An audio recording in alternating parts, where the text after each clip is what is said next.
Shalom Obracha, nous poursuivons avec la 9e Mishnah du 4e Pérek. La Mishnah nous rapporte ici un autre cas, différent de ce que nous avons vu, mais toujours dans Shuvat Haïdout.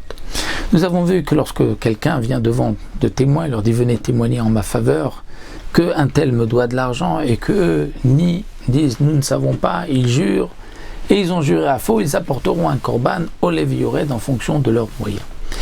Et comme nous l'avons vu aussi, c'est pas seulement s'ils ont juré d'eux-mêmes, mais même si lui leur dit « Je vous fais jurer que », et ils ont dit « Nous ne savons rien », ou ils ont répondu « Amen ». Si c'est faux, ils devront apporter un korban. La Mishnah nous parle de quelqu'un qui vient, il dit comme ça. Il vient devant deux personnes, et il vient les prévenir à l'avance. Il dit « Mashbi'an yalechem, je vous fais jurer. Que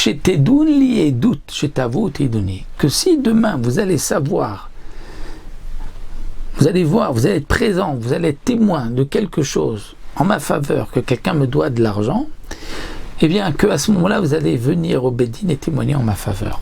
Et eux jurent que non, qu'ils ne savent pas, qu'ils ne vont pas, ou ils ont répondu Amen, et ils ne sont pas venus, Haril ou Ptorim, ils sont Ptorim.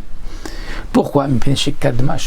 Parce que là, il les a fait jurer avant qu'ils puissent être témoins d'un événement. Et dans la Torah, c'est marqué le contraire, c'est-à-dire ils ont vu, ils sont témoins, et ensuite il les fait jurer. La Torah dit Veshama kolala, il a entendu donc le serment, alors que Veued, il est témoin, il a vu, il sait.